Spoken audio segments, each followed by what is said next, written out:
En el vídeo de hoy vamos a descubrir cómo los Kinahan pasaron de convertirse de una pequeña banda local de Dublín a uno de los carteles más importantes de Europa y del mundo. So as of today, the Kinahan Transnational Criminal Organization joins the ranks of Italy's Camorra, Mexico's Los Zetas, Japan's Yakuza, and Russia's Thieves in Law. Un cártel vinculado al mundo del boxeo que tiene una profunda relación con España y con Latinoamérica y que formó parte del conflicto de crimen organizado más importante, sangriento y mediático de la historia reciente de Irlanda. Pero antes de adentrarnos en ese conflicto, su relación con España y su importancia en la actualidad, tenemos que adentrarnos en los orígenes. Para explicar de dónde viene el clan Kinahan hay que entender cómo era la situación en Irlanda en los años 80 y 90. Irlanda en los años 80 vivió un estancamiento económico brutal, desempleo masivo, una deuda pública enorme y falta de oportunidades que obligaron a muchas personas a emigrar, sobre todo hacia Reino Unido y Estados Unidos. De hecho, a finales de los 80 estaba considerado como el país más pobre de la Unión Europea. Todo esto se escenificaba en Dublín y claro, ¿qué sucede cuando en las ciudades se viven situaciones precarias? Pues lo que sucede es que se crean las condiciones ideales para que se cree el crimen local. Y aquí es donde aparece por primera vez el supuesto creador del cártel Kinahan, Christy Kinahan. Aunque el clan se empezaría a profesionalizar a partir de los años 90, la semilla de todo surge en la década anterior. Christy había nacido en una familia de clase media en Dublín en el año 1957 y vivió de primera mano la introducción de la heroína en las calles de la capital irlandesa por parte del narcotraficante dublínez Larry Dunne en los años 70. Cuando a finales de los 80 Dunne fue encarcelado y su red se desmanteló, Christy ganó notoriedad y se convirtió en el principal proveedor de heroína de la ciudad. Y no os imagináis una Dublín como en la actualidad, llena de oportunidades, llena de empresas, llena de comercios y sin prácticamente ningún problema aparente. Bueno, en realidad sí que hay alguno, pero eso lo dejaremos para más adelante. La realidad es que en los años 70 y 80 se vivió en la capital irlandesa una epidemia de heroína sin precedentes en el país, por lo que eso hizo que Christy ganara muchísimo dinero y se convirtiera en una de las personas más importantes de Dublín. Pero claro, todo estaba siendo aparentemente sencillo. Empiezas a vender heroínas, encarcelan a tu máximo competidor y desmantelas su red, tú te aprovechas de ello y te conviertes en el principal proveedor de heroína de la capital irlandesa en un momento en el que se está viviendo una epidemia de heroína. Pero lo cierto es que es prácticamente imposible que te conviertas en uno de los cárteles más importantes de Europa sin tener ningún contratiempo. Y ese primer contratiempo llegó a finales de los 80. En el año 1986, Kinahan fue detenido con heroína valorada en 117.000 libras esterlinas cuando la Garda, la policía irlandesa, allanó su piso. Esta detención le costó 6 años de prisión, así que vamos a dejar momentáneamente de lado a Christy Kinahan para explicar la evolución de Irlanda en esos momentos. Aunque hay que tener en cuenta que el conflicto no irlandés, que llevaba en marcha desde el año 1969 y que causó momentos verdaderamente violentos en Dublín, no finalizó hasta el año 1998, lo cierto es que con la entrada de la década de 1990 se vivió una nueva Irlanda. Irlanda redujo de forma agresiva el impuesto de sociedades y esto convirtió al país en uno de los destinos más atractivos de Europa para empresas extranjeras, especialmente empresas tecnológicas como Intel o Microsoft o farmacéuticas como Pfizer o Johnson & Johnson comenzaron a abrir fábricas, centros de ensamblaje de software y más adelante sedes europeas, creando así miles de puestos de trabajos y unos aumentos de salarios exponenciales. Por lo que cuando Christy Kinahan salió de la cárcel en el año 1992 se encontró una Irlanda que empezaba a ser totalmente distinta. Y es que no solo fue eso, sino que además se había instaurado una nueva legislación por parte del Parlamento irlandés para combatir el creciente tráfico de drogas en Irlanda. Se creó la Oficina de Activos Criminales y eso, sumado a un nuevo arresto, provocó que Kinahan huyera del país y se estableciera en Ámsterdam. Desde ahí, y ya junto a sus hijos Daniel y Christopher Kinahan Jr., de los que os hablaré más tarde, supervisó la distribución de droga en el centro de Dublín y en el sur de Irlanda. Pero Christy fue nuevamente arrestado en el año 1997 cuando asistió al funeral de su padre en Dublín y a partir de ahí, todo cambió.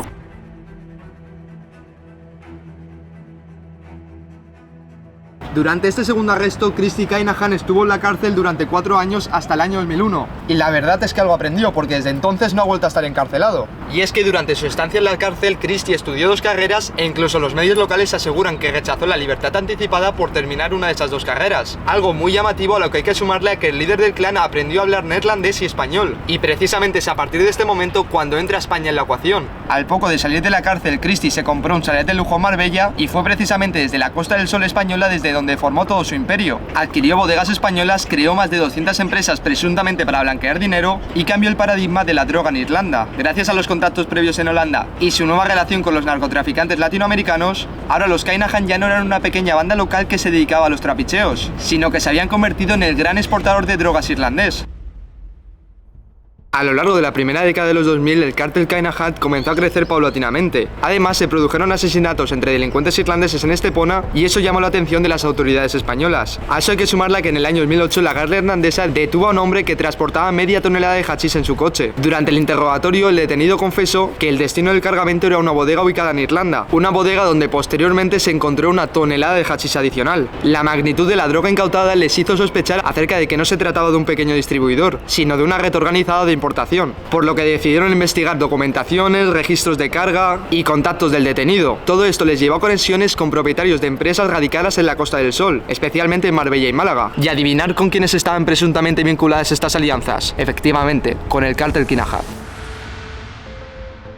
A partir de ahí nació la Operación Sobel, que fue una investigación internacional cuyo objetivo era desenterrar toda la estructura financiera y logística del cártel. Tras 2 años en los que se descubrió que las redes del cártel cubrían medio mundo y que tenían su base operativa en la Costa del Sol, en el año 2010 se realizó una redada internacional en la que participaron más de 700 agentes, y que culminó con la detención de Christy Kinahan, de Daniel y de algunos de sus contactos más importantes. Era un golpe que tenía la clara intención de acabar con la organización de raíz. Vale, igual ahora estáis un poquito perdidos, porque antes os había dicho que desde que Christy salió de la cárcel en el año 2001 no ha vuelto a ser encarcelado, y ahora os estoy diciendo que fue detenido en el año 2010 en una intervención en la que participaron miembros de 22 países. Vamos, era complicado, por no decir prácticamente imposible, que los Kinahan salieran de esta situación, pero el cártel lo hizo. La ausencia de pruebas directas hacia delitos concretos ha provocado que la Operación Sobel haya pasado de acusar a Christy por delitos de tráfico de armas, narcotráfico, blanqueo de capitales y asociación ilícita a quedarse reducida a una investigación por fraude de documentos y tenencia ilícita de armas. La falta de pruebas obligó a que Christy fuera liberado y eso hizo que el clan Kinahan saliera infinitamente reforzado, que se convirtiera en un supercártel europeo con un crecimiento exponencial y con Christy considerado como el padrino irlandés. A partir de este momento, los Kinahan se mudaron a Dubái por la protección legal y la ausencia de poder ser extraditados a otros países. Además, consolidaron relaciones con los cárteles colombianos, los grupos mexicanos y la mafia holandesa marroquí, usando Amberes y Rotterdam como puertos clave de la entrada de cocaína y convirtiéndose en uno de los mayores distribuidores de cocaína de toda Europa. Es de aquí en adelante cuando empieza a salir en escena el hijo de Christy, Daniel, y su convulsa relación con el mundo del boxeo. Y es también la antesala de la brutal guerra que se producirá contra la otra gran banda del crimen organizado en Dublín. Pero antes de adentrarnos en esos dos temas, tenemos que trasladarnos por un momento a la actualidad para explicar uno de los grandes problemas que vive Irlanda. Y es que, tal y como os expliqué en el vídeo de los Knackers que os dejo en la descripción, Irlanda es el cuarto país que más cocaína consume en el mundo según la ONU. Dato que se ratifica con los del Departamento Nacional de Salud, que indicó que el consumo de cocaína aumentó un 197% en Irlanda entre los años 2017 y 2023. Y es que, a decir verdad, solo hay que salir un par de veces de fiesta por Dublín para darse cuenta que no son casos aislados. No, y por si os lo preguntabais, no, la cocaína no es legal en Irlanda, pero al contrario que en otros países, viendo que el modelo punitivo de castigar al consumidor no está funcionando en exceso, está llevando a cabo una nueva estrategia que trata al consumidor no como un criminal, sino como una persona que necesita ayuda médica y social. Veremos cómo funciona en los próximos años y si le sirve a Irlanda para alejarse de los primeros puestos tan fatídicos en los que se encuentra. Pero volviendo ya de lleno al clan Kinahan, creo que para explicar lo que ha sucedido en los años más recientes, conviene esclarecer quiénes conforman el cártel. Os he hablado ya bastante de Christy Kinahan, que es el fundador del cártel, también un poco de Daniel Kinahan, que es el hijo mayor y el más mediático, y después está Christopher Kinahan Jr., que es menos conocido que Daniel, pero considerado un pilar central en la expansión internacional. Estos tres forman la cúspide del clan, pero también hay otras personas de confianza que os mencionaré más adelante y que son cruciales para comprender por qué se desencadenó una guerra entre las dos bandas más importantes de Irlanda por las calles de Dublín y en el sur de España. Pero antes hay que abordar ya de lleno el tema del boxeo. Para ello hay que volver a los inicios de la década de los 2010. Los Kinahan se movían entre Marbella y Dubái y Daniel empezaba a relacionarse con boxeadores profesionales irlandeses y británicos. Daniel desde siempre había sido un fanático del boxeo e incluso lo había entrenado amateurmente. Además, ahora tenía una enorme cantidad de dinero, influencia en Irlanda y Reino Unido, contactos internacionales, y eso le permitió convertirse en manager informal de varios boxeadores. Daniel además comenzó a financiar un gimnasio de élite en Marbella, que en el 2014 se consolidaría y pasaría a llamarse MGM Marbella. El gimnasio rápidamente pasó a convertirse en una academia de boxeadores internacionales y en un centro de entrenamiento para estrellas británicas e irlandesas, lo que viene siendo una agencia de representación. Por lo que esto se podría considerar como el punto de entrada del clan en el mundo del boxeo profesional. Mientras que el cártel se adentraba en el negocio del boxeo profesional de la mano de Daniel, se iba a producir un suceso que cambiaría la historia del cártel Kinahan para siempre: el asesinato de Gary Hutch en noviembre de 2015, sobrino de Gary Hutch, apodado como el Monje y líder de la otra gran banda criminal de Irlanda, los Hutch. Durante décadas los Kinahan y los Hutch no eran enemigos. De hecho, incluso fueron una especie de aliados en el submundo criminal de Dublín. Los Hutch eran conocidos por robos millonarios y atracos, y los Kinahan eran narcotraficantes emergentes con ambición internacional. Hasta ahí bien, ambas familias se movían en los mismos círculos, compartían contactos y en ocasiones colaboraban. De hecho, la relación era razonablemente estable hasta que ocurrió el detonante. Se sospechó que Gary Hutch, que era sobrino del Monje y que tenía negocios con el clan Kinahan, les robaba o que compartía información interna. Esto no gustó y fue asesinado en Estepona por sicarios vinculados al clan Kinahan. Como no puede ser de otra forma, el asesinato rompió para siempre la relación entre las familias. El Monje pidió explicaciones y una compensación a los Kinahan, pero la respuesta no solo fue negativa, sino que amenazante. Las represalias de los Hutch no tardaron en llegar. En febrero de 2016, durante el pesaje de un combate organizado por Daniel en el Hotel Regency, un grupo armado entró disfrazado de policías de élite y de periodistas. El objetivo principal era Daniel, pero sorprendentemente no estaba allí, y en el ataque fue asesinado David Byrne, una persona muy importante dentro del clan y amigo íntimo de Daniel. El propio Daniel se libró, quizás por suerte o quizás porque alguien le avisó, pero este atentado fue una humillación para los Kinahan y fue el desencadenante de la guerra brutalmente violenta que posteriormente se vivió. En los siguientes 18 meses, más de 10 personas vinculadas a los Hutch fueron asesinadas. Algunos de estos asesinatos se cometieron en la calle a plena luz del día. Se vivieron escenas verdaderamente sangrientas en las calles de Dublín y eso obligó al Estado irlandés a intervenir con todas sus fuerzas. Aunque el conflicto nunca se ha dado por finalizado, a partir del año 2018, la capacidad para matarse de ambos bandos se redujo drásticamente, porque los Hutch solo buscaron sobrevivir desde el atentado del Regency y por el otro lado, miembros importantes del clan Kinahan fueron detenidos. Pese a ello, la huella del conflicto sigue estando presente en Dublín, ya que he contactado con periodistas que cubrieron en profundidad el conflicto y profesores universitarios expertos en bandas criminales, y varios han decidido no querer pronunciarse al respecto por temor a lo que pueda suceder.